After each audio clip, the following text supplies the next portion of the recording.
Hello, I'm Bob Cook. I want to introduce to you my friend, Dale Finke. We also work together. So how are you doing today, Dale? Good, good, real good. About the same. About the same. Um, it seems that I'm getting busier and busier, always busier than I thought. How many years have you been working now? Well, really, I've been working for 22 years. I, I almost thought I lost count on the years of work that I've been doing, but as I think about it, 22 years, and I get so involved in the work and the job, it takes one to stop and look back and think about how many years have gone by and how much work. You almost want to think, oh, I don't even remember, but when I count it up, it's 22 years, and it's just hard for me to even imagine. And 22 years and thinking, it's not going to be that far off that I'm going to be retiring pretty soon. When I look back, I think, yeah, it's been a good time. You might think 22 years is enough for me, but I'm ready to continue on. Oh, it's been the same for me. With work, it just seems like the years have been flown by. And all of a sudden, it's 34 years that I've been working. I'm getting close to retirement and been thinking about that and have really mixed feelings. We've worked over 20 years together, isn't that right? Yeah. It's about 20 years, maybe a little bit more. I think back and I remember the two of us and where we met. I remember we were working in the COB, the Centennial Office building. That the building close to the Capitol over there. And I remember I started working there about 1973, and I met you at the Centennial Office building. But we were on different floors. I was on first floor, and you were up on fifth, or was it sixth? Fifth floor. Yeah, fifth or sixth, fifth floor. And we remember we would meet down in the cafeteria. We had another coworker that had introduced us. Do you remember Steve? Steven. And Stephen introduced the two of us, told me that you worked on the fifth floor, and then from then on, we were break buddies. Every break period, remember at 9 o'clock, we'd come down and meet and talk, then we'd go back to our respective work jobs, and then at lunch we'd come down again, do our talk spiel a little bit. We did that for quite some time. Oh, I remember that. Right, coffee break. It's supposed to be about 15 minutes. And then lunch break was supposed to be an hour, but we always seemed to go over because we would just sit there and talk, the three of us. I also seem to remember that both of us were in better shape back then, and you had nice blonde hair, and I had a nice black beard. Now I'm gray and out of shape. Yeah, yeah, this is true. I have to agree with you there. It seems I've spread out a little bit more than I'd like, but my heart's still there. My spirit's still good. And I think I can really be happy about that, or we can be happy about that, that we've retained our spirit. We haven't let things die. And we've had a lot of change that has gone on. And I think that's aided to keeping us busy and helping us learn new things and enjoy new experiences. I think maybe it'd be a good idea for me to explain a little bit about my work and how that came about. I remember that I was working for Deaf Services Division, and at that time we were under DPW, which stood for the Department of Public Welfare. That was the old name.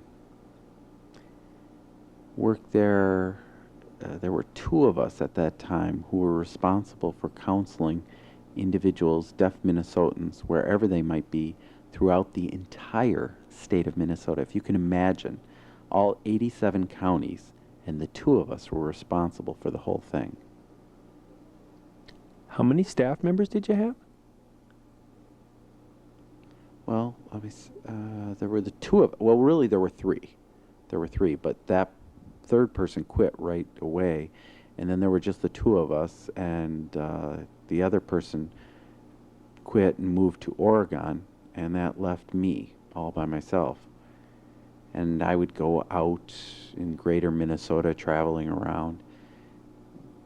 Several times there would be deaf people who would contact me for some assistance. And at that time, we have to remember that TTYs weren't very prevalent. There were TTYs out there, but they weren't out and about around the state the way they are today. There were just a few here or there, very selected places. So most of our contact was done through correspondence, written correspondence. People would write a letter saying, I need help with this. And I would have to write back, setting up a time. This was done through the mail? Oh, that's so slow. It must have taken 2, 3 days, even up to a week before you get a response back. Yeah, well, it's true. But that was the only way that we could communicate, With deaf people, it was hard to communicate with each other. It was kind of frustrating, but we'd have to send mail out and wait for the response, agree on a time, send back another correspondence, set up the time and the place where we'd meet. The whole time that was involved from the first contact to when I actually met with the person was usually about 3 weeks. And I might have to drive up to Carlton, or I'd go over to Fergus Falls, or up to Grand Rapids, Minnesota, one of those spots, and drive up there. And oftentimes it took me 3 hours to drive to the site where we had planned to meet. We'd sit down, discuss what the individual's difficulty or problem was, try to set up a plan for solution, and the meeting would take 3 hours, and then it would take another 3 hours to go back home. There was your whole day shot. You must have been exhausted, spending all your time driving and waking up early in the morning and driving again. Oh, I can't imagine. Yeah, it was very tiring, very tiring. But that was part of the duty of my work. That's what I needed to do. People needed help, and I needed to provide that assistance. And I remember sometimes a deaf person might have difficulty they were having with food stamps, or they might need welfare. I remember this was a sign for welfare, that old sign for welfare. And under welfare, we referred to general assistance, food stamps, AFDC, any one of those programs. So I would set up a time to meet with the deaf person, and then the two of us, I remember this really well. The place was called the County Welfare Division or Department, something like that, but it was often referred to as CWD. And the deaf client and I would make a time to set up with the social worker from the county. And of course, the county person knew nothing about working with deaf people. They were a person who could hear, and they just didn't have any idea of how to provide services to a deaf person. The three of us would meet and discuss the problems that the individual was having. It might be with their food stamps or with their rent or whatever it might be. But all of our conversation had to be done through written notes. I would work with the county social worker. We would open a case, and so that social worker then could work with the deaf person after that point. Oftentimes I provided helpful hints on communication or how to counsel and work with the deaf person. I usually worked with the two of them until I was comfortable with how they were communicating with each other. I also tried to advise the individual that the social worker should work with this client through the end of whatever situation they had, so that they weren't changing social workers a lot, because it was very important for the deaf person to have that trust developed. That trust was very important. Now, that was before I joined. And things seem to have changed so much. I remember back when I joined, and there was just 3 of us. It was Amy McQuaid. She was just a brand new interpreter starting. And then we would go and travel around and do presentations and go out and meet with people and counsel people. And then we'd also do work with the legislature. We would write and propose bills, including the HISA Act. You remember that? Oh, now wait a minute. Now who was involved in preparing that legislation and writing that bill? Who was involved in that process? Dwight Maxa. At that time, he worked at the state planning office. And you have to remember that before, I was the president of MADC. So we were in contact because he had asked for some help and input from me. And that's how I ended up started working with deaf services too. I worked on the 4th floor. And Dwight approached me and asked me if I'd be willing to take a leave of absence to transfer down and work with him. And I've been there ever since. We ended up working together to get HISA passed. No, wait a minute, Bob. Before you go on, I'm looking at what you were talking about and all that you were involved with in HISA, but I'm curious about what started HISA off. Why was there even a need for for HISA to be enacted? Can you remember? Oh yeah, I remember that. Remember recently you were talking about having to drive all around the state, and you just one person covering the whole state. And deaf and hard of hearing people had to wait weeks sometimes to get services. So that's the reason why we decided that we need to set up something, and so HISA was enacted. We started with 8 regional service centers, so that way one person would not have to drive all over. Each area would have the resources right in their region. And what they did is educated the public about deafness and what services that they would need to provide, and talking about interpreters and different issues. And we've grown since then. Now the two of us are sitting here just thinking back how we started with 3 people and now there are 50 staff members. And all the staff can communicate and sign. Some are slower than others, but all can communicate. And I can remember before working alone and you working alone, and communication was just so sparse, you remember? Oh yeah, I do remember. It was tough. It was a tough experience, and we had such limited access in our work situation. I think that's a valid memory to have. It's really important because it makes us realize how important the staff and the growth of our staff has been. And I think it also has been a strong impact on the administration, and that they've realized how important it is for us to have full access and to have the staff that we do, so that we've been able to provide the services that we have. It's unfortunate that it took so long to have that happen, but I think the importance of our division is very clear now. Now, what about HISA? Well, we've talked about HISA. What were the politics and who was involved in the struggle to establish HISA? Was it a struggle or was it easy to get it passed? What are your memories of that, especially since you were MADC president? Okay, well it's a long story, but I'll summarize it. Governor Perpich gave $200,000 for a 2-year study. And what we needed to do was to analyze the service needs in the area, in the state. And Dwight Maxa had the responsibility to contact different organizations and service providers. And they had 40 members that were set up on this task force. 50% of the people were service providers and 50% were consumers. We wanted to listen to deaf people and find out what the problems were, what their complaints were. And also, service providers. What kind of problems have you seen? And document all of those. Then we would compile that information and prepare a draft report for the legislature. We would then introduce it in the Senate and the House and provide testimony and other supporting information. But we didn't want to catch the legislators off guard. So we set up different town meetings with deaf people and asked them who their legislators were. And if they didn't know, then we would provide an address to them so that they knew who they needed to go talk to or where to send letters to. And we encouraged them to do that. But the deaf people were nervous about that because they'd never had experience in the political arena. So we'd encourage them and teach them how to set up the letters and how to schedule appointments and go in. And the legislators, at first it was awkward because they didn't understand with the interpreters who was actually talking. Do I watch the interpreter? Do I watch the deaf person? So we'd have to explain to them that they need to watch the deaf person when they're talking and not the interpreter. And things have improved so much better from that time. And the attitude is a lot better now. And that's been since HISA has passed. And that was in the 1980s. Okay, now wait a minute. HISA, we keep talking about HISA, but HISA, what does that even mean? HISA, the H is for hearing, the I is for impaired, S is for services, and A is for act. And the goal of that was to set up regional service centers throughout the state.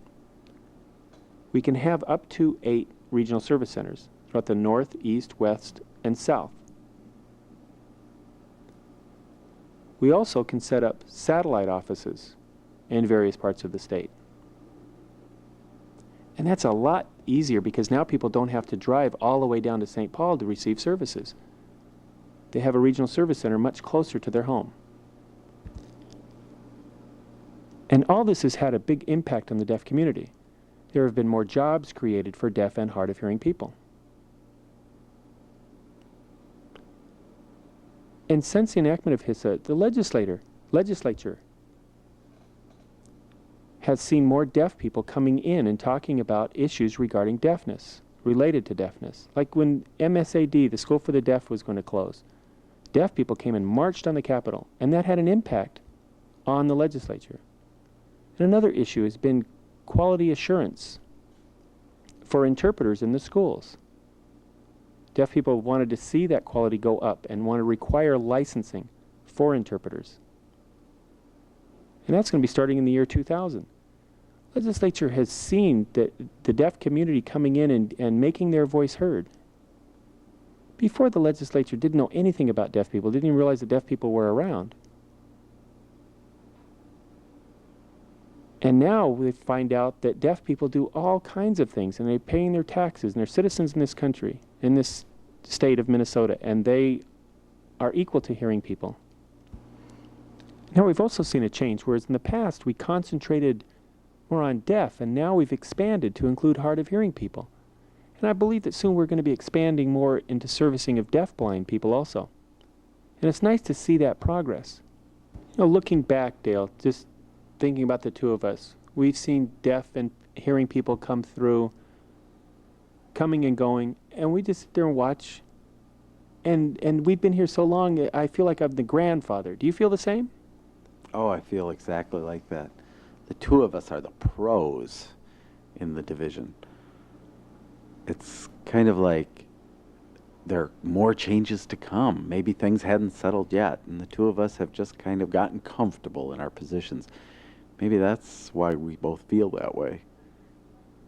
You know, Bob, I think you're right. When we talk about HISA and all the things that got started up as a result of HISA and how that's had an impact on the community, I look at the changes that have happened within my own job, and I think they are really good. I think they've been great for everybody. The changes of responsibilities and duties that we've had, and that it hasn't been the same all the time. That's really made our work and the work of the regional service centers expand and reach out to more people, and it also has made the work more exciting. If I look back to when I was working strictly as a counselor, working specifically with deaf clients and helping them with their specific needs or individual needs, bringing in the social workers and that whole process that I was involved in, I think back to then it expanded a little bit, and all of a sudden I was going out and making trainings to people, trainings and educational presentations to individuals. And I remember that first time, I was so nervous, thinking that all those people who can hear are going to be sitting in that audience looking at me and judging everything I say. And I began my presentation and explaining about deaf people and hard of hearing people. And what caught me is how enthralled people were with the information that I was providing, because they really didn't know. They didn't know anything about it. And they were hungry for this information. They really wanted to know more about deaf and hard of hearing people and what their problems were and what their needs are. How can I communicate better with deaf and hard of hearing people? They had so many questions that I had the answers for. And that really impacted me. That really made an impression that I could provide assistance. I can provide helpful information. And the more information I provided, the hungrier they were for response. And that really helped me become much more comfortable and much more at ease on going out and doing presentations. And now I do them all the time and feel very comfortable. It's second nature to me, and I have nothing to fear. Sometimes I kind of tease myself or tease my colleagues. Well, you, Bob. I remember, saying, well, it's nothing. You can do it. It's really easy. What's the difference? They don't know anything about deaf people anyways. You could say anything. But sometimes there are few people in that audience, not everybody, but a couple people who know a little something. So they keep us on guards, and they really challenge us. They ask those good questions. But that's helped to keep our work more exciting too. Oh, I agree with you. You remember in the presentations, we just kind of go out there and present and explain things. But I notice that there is more awareness, and there are tougher questions that are coming.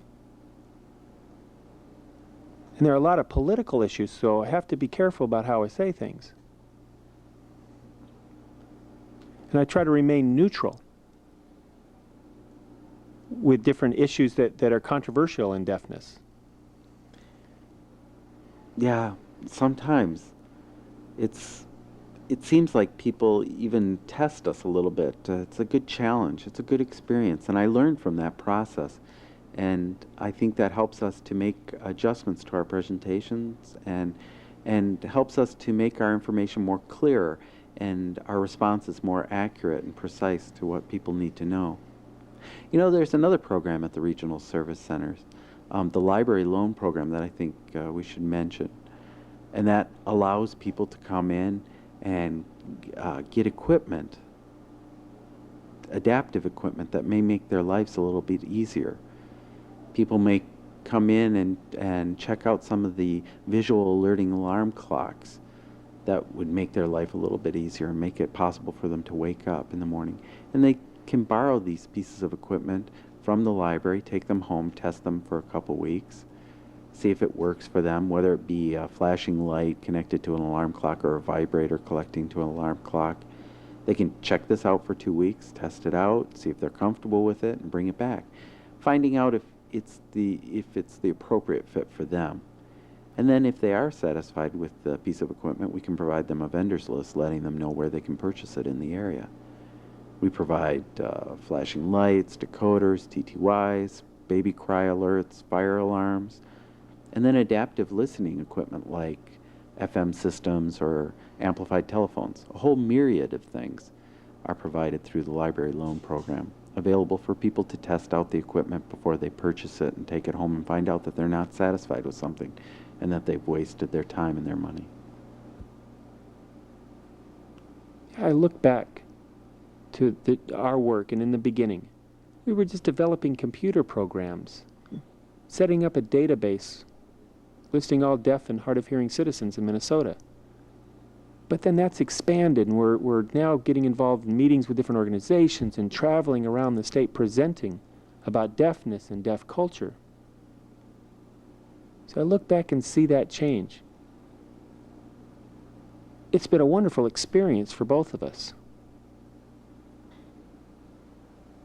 And as we share our experiences with other staff members, we can maybe impart a good positive attitude and an understanding about the deaf community and about deaf culture.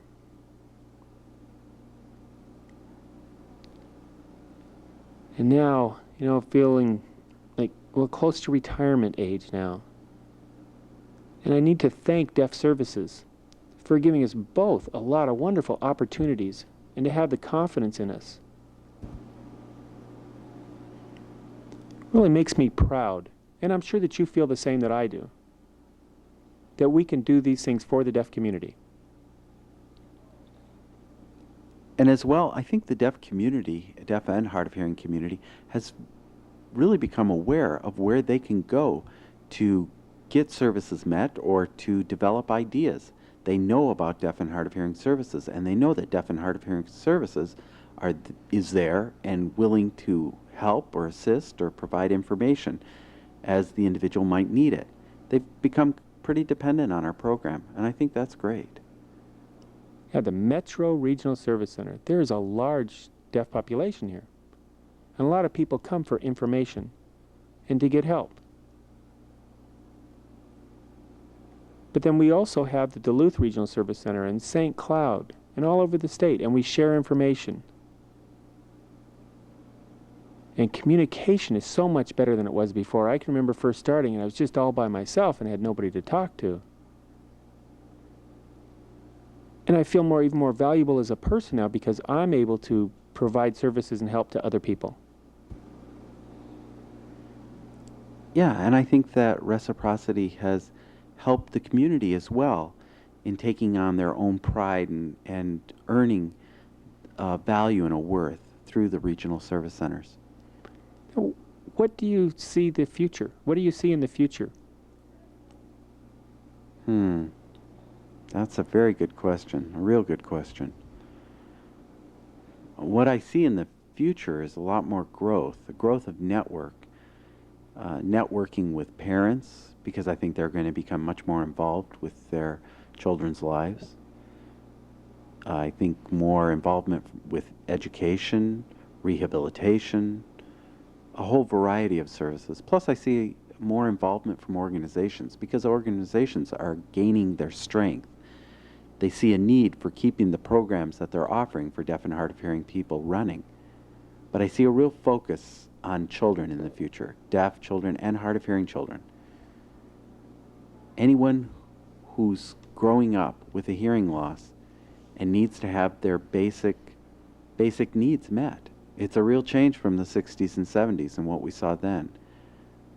The whole key now is equal access, equality, and I think that's the goal and what everything seems to be broadening out towards. I remember before, the two of us did so many different things with writing down and using the filing system, file cabinets. And now, everything is on computer, and you have just this little disk. And things have changed so much. Do you miss the old days? Well, sometimes the old days are the good old days. And it was kind of fun in its way. It truly is different. I remember all those files that we had to go through, and we'd pull out a file. Every time we had to do case notes, we'd write up the case notes. Well, first we had to meet with the client, write the case notes down, provide those to the secretary. The secretary would type them up. She would put them in the file and file them in the filing cabinet. And if you think of the time that was involved, the waste, now it's nothing. You look at it, and the difference in time savings is just incredible. And that's really important. That's what's become of importance, saving that time. So now we do all our case reports on computers, and any information that we need to provide, we do it ourselves. We type it up and put it in the file, in the computer file, on the disk. And remember, all those files are contained in those small little disks now. That's quite a difference from what we experienced when we used to work in the good old days. You look back and you think it was almost crude. But time has become of utmost importance. I agree with you 100%. I can remember before when if you wanted to see someone, another staff member, and they weren't there, you'd write a note to them and leave it on their desk. But now we have email. So you just type something and send it off and just leave it. And we can correspond back and forth through email. It's so much easier now.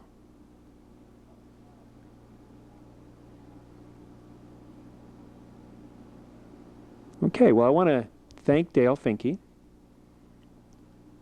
my coworker, for coming out and spending some time with us.